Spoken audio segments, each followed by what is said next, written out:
El hecho más sólido puede prevalecer o fallar según el estilo en que se cuenta. Como esa joya singular de nuestros océanos que brillan en el cuello de una mujer o languidecen para transformarse en polvo cuando las luce otra. Los hechos no son más sólidos, coherentes y redondos que las perlas. Esa es una cita de una de mis escritoras favoritas de la vida, Ursula K. Le Guin, de su libro tremendo, político, complicado, feminista, La mano izquierda de la oscuridad, y abre el capítulo 7 de la segunda parte de este libro que se llama El peor de todos, la historia de Mario Melos Prádenas, del escritor e investigador Carlos Tromben, a quien tenemos en el estudio. ¿Cómo estás, Carlos? Qué gustazo tenerte acá. Mío, pues, qué emoción estar aquí con este proyecto que nace con tanta fuerza y entusiasmo. Sí, estamos muy, muy contentas con la Muri, además que fue alumna de Carlos, hay que decir. Que estaba muy contenta que nos vinieras a acompañar para hablar de este libro, que es un libro que, ¿sabes? Yo celebro especialmente este libro, dos cosas. Uno, la razón por la que escogí citar tu cita de Ursula K. Le Guin, que tiene que ver con el poder del relato. De qué pasa con aquello que se queda fuera del relato oficial. Sí. Y tú nos cuentas en este libro cómo, haciendo la novela que hiciste de Allende en cinco actos, te encontraste con este personaje, Mario Melos Prádenas, que es un personaje muy complejo. Sí. Y ahí para mí ese es el otro valor en este tiempo de complejizar a las personas que fueron claves en los procesos históricos para darnos cuenta que, a pesar de lo que nos dicen hoy, nada está en blanco y negro. Sí. Sí. Entonces hablemos de esas dos fuentes, como a mí me da la impresión que son los motores del libro. Claro, efectivamente el libro nace como un spin-off, por decirlo así, de Allende, la novela en 5 actos, de un personaje que apareció en la investigación y en los libros que publicaron colaboradores o personas cercanas al entorno de Allende, que publicaron después relatos al respecto de su experiencia durante aquellos 3 años. Y ahí aparece el personaje de Mario como un guardaespaldas o escolta de proximidad en circunstancias, el último tramo de campaña, primeras semanas del gobierno, ¿ya? Y con una biografía bien espectacular o bien impactante, ¿no? Como un ex militar de carrera que es separado de la institución por su cercanía o por estar haciendo acciones en concomitancia, esa era la palabra empleada por la comandancia jefe del ejército, en concomitancia con un grupo político, en este caso el MIR. Y a partir de ese momento este militar altamente entrenado en combate, paracaidismo, defensa personal, ¿no es cierto?, el que se lleva las mejores calificaciones de aquello en la escuela militar, pasa a militar en el MIR y pasa a ser escolta de Salvador Allende. Y a su vez su tránsito por la izquierda revolucionaria también es complejo, también es difícil y accidentado, y termina también con su salida del MIR cuando se revela su orientación sexual. Claro, o sea, hay una capa detrás de otra, pero te saltaste una capa que también para mí es muy importante, sí. Que él es hijo de radical, sí, claro, terrateniente. Sí. Pequeños, ¿ah? Pequeños, sí, pero también digo que venía desde su contexto de un lugar privilegiado, ¿no? Sí, él pertenecía, en esa época se hablaba de pequeña burguesía, claro, pero en realidad hoy en día diríamos clase media o incluso alta en el sentido de la cultura. Claro. Cultura con una propiedad de tierra que remonta a muchas generaciones, en la zona de Ñuble, de Trupán. Y los padres de Mario son, como tú señalas, de la masonería, del profesorado, de la gente instruida de Chillán y del sur de Chile. Entonces él siempre creció con acceso a los libros, a la enciclopedia, al debate, al conocimiento.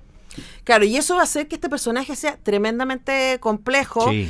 Y también de alguna manera nos ayuda a mirar a esa juventud. Y hay una frase que tú dices en algún momento cuando a este grupo de personas que estaban muy involucradas, o sea, hay varios lugares desde donde entrar, pero estoy pensando, me voy a quedar en este momento, sí. Que después de que fueron lo complicado que fue el MIR para, en términos discursivos, además con la prensa derecha muy atenta, ¿cierto?, sí. A cómo dañar la propuesta de la UP, terminan siendo alejados por un montón de torpezas, hay que decirlos, ¿no? Sí. Terminan siendo alejados y ellos como qué hacen con su propia revolución, ¿no? Y tú hablas del BOP también y de cómo ese grupo va a ser muchísimo más radical y va a hacer muchos daños en términos mediáticos, pero también cómo ese golpe lo recibe el MIR y qué pasa con todos estos jóvenes que quedan ahí como ya, ¿y ahora qué? ¿Dónde está nuestra revolución? Sí. Sí, claramente eso surge de la investigación histórica, ¿no? Y se ha debatido harto al respecto. La propuesta del gobierno respecto a los partidos tradicionales de la izquierda chilena, el comunista, el socialista, el radical y otros menores, era un avance institucional hacia una economía planificada de carácter social, etcétera, ¿ya? Pero había una generación más acelerada, más joven, más ganosa, que era el MIR, ¿no? Que veía con distancia esta institucionalidad, este legalismo, lo calificaban con esas palabras, ¿no? ¿Por qué la legalidad va a tener que limitar a la revolución? Como tenemos el ejemplo de Cuba, que avanzaron simplemente con la toma del poder político a través de las armas. Entonces nosotros también tenemos que estar dispuestos a prepararnos para esa lucha. Entonces había en el MIR, y eso yo lo veo con ojos críticos, yo no escribí el libro por cercanía ideológica con el MIR, aunque tenga una cercanía familiar y todo eso, ¿no? Pero no cercanía ideológica, pero al mismo tiempo ellos también tenían una característica interesante, que eran al mismo tiempo bien realistas y al mismo tiempo muy soñadores. Entonces esa contradicción nunca la pudieron superar, porque en realidad los ingenuos eran los partidos tradicionales, creyendo que podían llevar a cabo esa transformación dentro de la democracia. Esa era la ingenuidad. Ellos eran realistas. No, esto no se va a poder hacer si no nos ponemos brígidos, por decir los términos actuales. Claro, pero de hecho ahí aprendemos otra cosa, porque en ese proceso, ¿no? Y tú lo dices cuando cuentas la parte militar de Mario Melo, que al interior del ejército, la época pre-Allende, la época de Alessandri, ya había un camino que eran estos, ¿no? Que eran, como no dirían los militares hochiministas, ¿cierto? Lo que le tenían cierto aprecio, y por eso cierta distancia a Estados Unidos, que vamos a ver luego las consecuencias de aquello. Y por otro lado estaba Línea Recta. Claro. Y los dos estaban pensando básicamente lo mismo. Sí. ¿No? Con distintos objetivos, pero como teniendo mucho acorde en la forma. Y eso es súper inquietante pensarlo. Súper, claro. Línea Recta era un movimiento al interior del ejército, una especie de logia nucleada en torno a la figura de Carlos Ibáñez del Campo. Ellos propugnaban un sistema político nacionalista, soberanista, y en lo económico también, con una fuerte presencia estatal en la propiedad de los medios de producción. O sea, entonces era una cosa como que se tocaba, tal como tú dices, con el ala más de izquierda dentro del ejército, con estos... bueno, los radicalismos suelen encontrarse. En algún punto, ¿no? suele ocurrir, ¿no es cierto? Entonces, en ese sentido, era bien... o sea, de alguna manera eso iba a colisionar, ¿no? Y también, bueno, la sociedad chilena en general. Entonces, lo que hace singular el personaje de Mario es que además haya tenido una orientación sexual que en esa época era problemática, que en esa época no tenía una expresión más allá de lo... Que era problemática para la izquierda, yo creo que eso es lo más doloroso. Sí. Porque uno puede decir, para las derechas más radicales todavía sigue siendo problemática por su cercanía a la iglesia. Y uno dice, claro, hay ciertos valores, ¿cierto? Que se instalan como dogmas y que ya, Pero la izquierda supone que es más progre y que le haya hecho... en esa época no era progre. Se supone, claro. Bueno, y sabemos, hoy día por supuesto también sabemos por muchos testimonios de mujeres, además del nivel de machismo y de patriarcado que existía. Quiero pensar que hoy día existe menos, me costó decirlo, no estoy segura. Entonces claro, hacia el final del relato vemos a Mario Melo pagar las consecuencias más por ser homosexual que por su radicalismo. Eso es muy fuerte. Es fuertísimo. Entonces, por eso el personaje de alguna manera cruza muchos umbrales. Por eso también hay una cita a Paul Beatriz Preciado, ¿no? Que transgrede límites, ¿no? Esto no se puede hacer, él lo hace. Esto no lo respeta. Digamos, los límites de la deliberación política del ejército los transgrede. Después los límites de la sexualidad los transgrede. ¿Qué es lo que es aceptable en un movimiento como el MIR? También transgrede eso. Entonces, después termina... Ahora, no es el único, hay que decir. Eran muchos más. O sea, porque claro, aparece Miguel Enríquez de lado, aparece Luciano Cruz, que es un personaje súper interesante. Que es como, yo me imaginaba un personaje de una película de Godard, así como como ese estilo. Y además en la época también, en que le toca vivir esta juventud, que digamos, esta juventud chilena revolucionaria no salió de la nada, ¿no? O sea, es como está la influencia de todo lo que fueron las movilizaciones movilizaciones en Estados Unidos, las movilizaciones en Europa, ¿cierto? Esta idea de seamos realistas, pidamos lo imposible, que es básicamente el espíritu con el que se van a mover estas generaciones. Claro. Claro, se ve a todo nivel, al nivel de la estética, a nivel del discurso. Por ejemplo, las portadas de la revista Punto Final eran súper pop, ¿no? Eran con unos contrastes de celeste con rosado, con una tipografía muy atractiva, ¿no? La manera como ellos se vestían, ¿no? Que también el libro habla de eso. El look de los dirigentes del MIR era la chaqueta de cuero, la camisa así celeste sin corbata. El presidente Boric se vestía claramente así hasta hace algunos años en que, incluso siendo presidente, hay una escena en que él sale de la moneda, el abrigo largo, la camisa un poquito abierta, y después se acuerda que se le olvidó algo, y dice, chucha, se me olvidó, no sé qué cosa. Lo tenemos en sticker. Tenemos ese sticker. Bueno, ese look es Miguel Enrique, y la Comisión Política del MIR, Bautista Bonchowen, ¿no? Pelado Moreno, toda esa gente se vestía así. Ahora, y eran muy atractivos para... Por supuesto. Hombres y mujeres, eran unos metrosexuales, pero así. Pero Mario Melo no andaba en esa lógica. Siempre se habla de él como una persona mucho más rígida, por supuesto, por formación militar, por alguien que era muy amable, pero con ciertas personas, y muy cálido, pero también que sabía, o sea, tú relatas algunas historias que en donde él se pone, hace como... Militar. Claro. Ahora, preguntarte por eso, Carlos, porque este es un libro de investigación. Sí. Tú el año pasado lanzaste una novela, ¿no? Y ahí aparece la novela de Allende, y ahí en esa investigación, porque es una novela, pero está basada en una investigación histórica, ahí tú levantaste mucha información que te va a servir para este libro, y este libro también es la historia de la investigación. Sí. ¿Por qué escogiste, habiendo tantos vacíos, irte por la investigación histórica en vez de decir, voy a hacer una novela a partir de este personaje? Me pareció que Mario merecía que su historia fuese recordada y puesta en circulación. Me parecía que Mario, por sus contradicciones y por la pasión que puso en sus opciones y los errores que cometió como todo ser humano, más encima en un contexto como el que le tocó vivir, merecía su historia, no novelada, ¿no? Y de alguna manera la investigación, que es parte del relato, es también una reflexión acerca de la memoria, de su fragilidad, de sus contradicciones, de lo que significa desenterrar una historia que está enterrada, que solamente la tienen quienes lo conocieron a nivel de la conversación privada. Y lo que ha pasado en el libro, aparte de su repercusión, de unas listas de más vendidos, es que se ha generado una conversación en torno a Mario. Parientes que me contactan, que yo no los conocía, compañeros de militancia, dicen, yo conocí a Mario en tal circunstancia, gente que emocionada, ¿no? Recuerda a Mario y aparece. Por ejemplo, una persona de Chillán me dijo, yo era vecino de los padres de Mario Melo. Y eran unos viejecitos que estaban con una expresión de melancolía y de paranoia también. Pensaban que los vigilaban. Yo era un niño de 10 años y miraba a la señora Ilia, y ella me acusó con mi mamá porque pensaba que yo la miraba mucho, que era sapo. Y la pobre señora llevaba años de búsqueda infructuosa de su hijo. Entonces, esa conversación en torno a Mario no habría sido posible si hubiese sido una novela.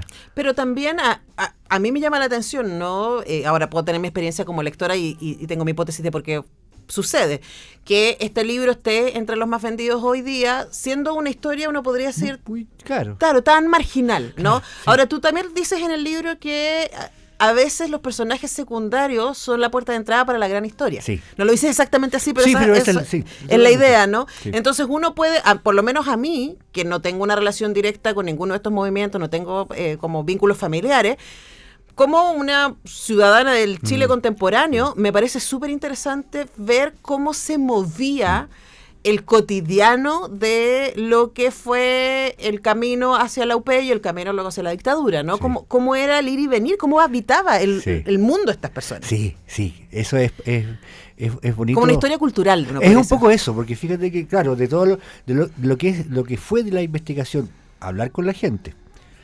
Personas que ya son mayores, ¿no es cierto? En el camino algunas se murieron, ahora acaba de fallecer uno de los testigos, Bruno Serrano, uno de los miembros más antiguos del GAP. Y más los archivos, y más los periódicos de la época que daban cuenta de un Chile otro, ¿no? Con otras prácticas sociales, con otros espacios, con otro tiempo, ¿no? Con un tiempo que es más acelerado en un plano, el de la política, y más lento en otro, el de la vida cotidiana, el del el comercio, el abastecerse de cosas era mucho más rústico. Entonces, esa historia cultural reflejada en el libro, que es medio siglo lo que ha transcurrido, más de medio siglo, uno dice, wow, o sea, ¿dónde estamos parados ahora y con las contradicciones que enfrentamos en el hoy? En alguna medida se están incubando en ese entonces. Sí.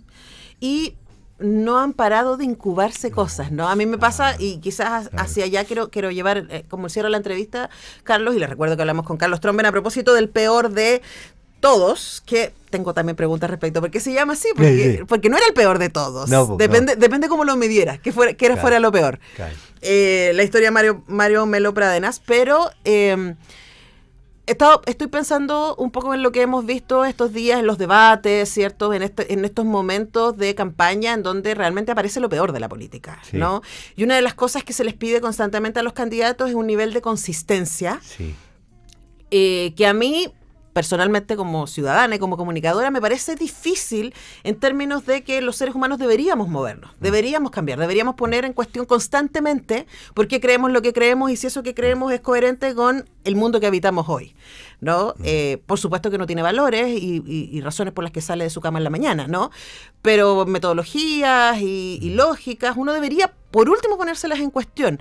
Pero hay una cosa muy radical respecto a eso y muy castigadora respecto a la consistencia. Y a mí me parece que la imagen de Mario Melo Pradenas nos ayuda a poner en cuestión esta idea de la consistencia, porque él fue al mismo tiempo muy consistente y muy móvil. Sí, exactamente. Eso es bonito, ¿ah? Y eso de alguna manera le exigimos al otro que lo sea. Pero nosotros nos guardamos nuestras propias flexibilidades y acomodos, ¿no? Como ciudadanos privados. Pero le exigimos a la persona que aspira a un cargo, el presidente de la República o a un cargo de representación, le exigimos coherencia total. Entonces decíamos, él o ella es coherente porque siempre ha sido de extrema derecha, de extrema izquierda. Sí, pero es coherente con sus ideas. Una cosa es la coherencia y otra es la consistencia. Son dos cosas distintas, porque yo también puedo revisar posturas y aseveraciones que hice en el pasado no remoto, reciente. Decía, mira, lo que está pasando ahora nos lleva a ver de otra manera ciertas figuras públicas. Por ejemplo, Sebastián Piñera. Lo dejo ahí nomás. Uno ve a distancia con lo que pasó hoy con Trump y dice, no era el peor de todos. O sea, claro, pero tampoco. Bueno. Tampoco un ángel, pero tampoco el tipo que va a hacer hundirse todo. Es que también, bueno, es que si vamos a medir a todo con Trump, son todos claro. Todos pierden. No. Entonces, en ese sentido, el Mario, en esa época era todo muy encasillado. Sí. Súper encasillado. ¿No es cierto? Él se mueve, ¿no? Él se mueve, él transgrede, él explora, retrocede, toma riesgo, cae, se levanta, porque lo hizo varias veces, pues, después de salir del ejército, después de salir del MIR, ¿no es cierto? Era un hombre que todavía no cumple 30 años. Sí, y además eran todos tan jóvenes. Jóvenes. Ahora, para cerrar, una cosa del libro que yo siento que también nos dispara hoy día, y tiene que ver con la fantasía de la masculinidad. Total. Porque claro, desde afuera, él cumple con completa la fantasía de la masculinidad, hasta que sabemos que también le gustan los hombres. Sí. Que, por supuesto, hoy día no debería ser un problema para la lógica de la masculinidad, pero tiene que ver con una idea de dominación, de sometimiento, de competencia, que entra en crisis ahí. Sí, claro, porque piensa tú que él llegó a ser, como te decía, un oficial del Ejército de Chile, instructor de paracaidismo, o sea, de destrezas que requieren concentración, fuerza, tesón, elite, trabajo con el miedo, adrenalina, ¿no es cierto? Toda una serie de elementos que configuran un perfil humano, ¿no? Y al mismo tiempo tenía sus opciones que obligadamente consumarlas en la más estricta privacidad, ¿no? Entonces, en ese sentido, lo que pasó al interior del MIR, esto me quiero tener unos minutos, fue tremendo, porque fue un impacto tremendo, porque él era el más aguerrido de todos, el que les enseñó al grupo conocido como La Tropa, que eran como unos 40 militantes, a los cuales entrenó en las técnicas militares más de combate duro, ¿no? De obediencia, jerarquía y tesón guerrero, ¿no es cierto? En esa época, cuando se se hizo conocido el escándalo al interior del MIR, porque nunca trascendió la opinión pública, quedaron todos así, pero ¿cómo? Y además ¡Mario! Pasa No. eso tan heavy que la diversidad sexual pone en cuestión, especialmente en los hombres heteros cis patriarcales, su propia identidad. Y Sí, es como, claro. ¿en serio por qué te hace ruido? ¿Qué tiene que ver contigo? No, nada, pues, o sea... Pero a ellos sí tenía que ver. Pero eso sí tenía que ver, entonces era muy querido, muy admirado y al mismo tiempo se cae de ese pedestal y entonces la decisión del Comité Central, de la Comisión Política, perdón, fue compartimentar todo el hecho de que no se supiera nada y durante muchos años no se supo. Bueno, y aquí está la historia. Además está la historia de cómo se construye la historia, cosa que a mí me parece muy valiosa. Muchas gracias. Porque un libro como este no aparece de la nada, es mucha investigación, es mucho tiempo. Y yo agradecí mucho las partes donde tú decías, y hablaban por teléfono y nos pusimos de acuerdo para el café y finalmente lo logramos, finalmente no lo logramos y apareció este documento. Creo que es muy bonito también ver esa cocina de la escritura y de la investigación. El peor de todo es la historia de Mario Melo Prádenas, publicado por Ediciones V Penguin. Hemos conversado con su autor, Carlos Tromber. Un placer tenerte acá. El mío, pues, Eres tan Antonella. productivo que sé que nos vamos a ver pronto. Muchas gracias. Saca un par de libros todos los años, así que Gracias nos a vamos a todos. encontrar pronto. Nosotros vamos a la música y ya regresamos.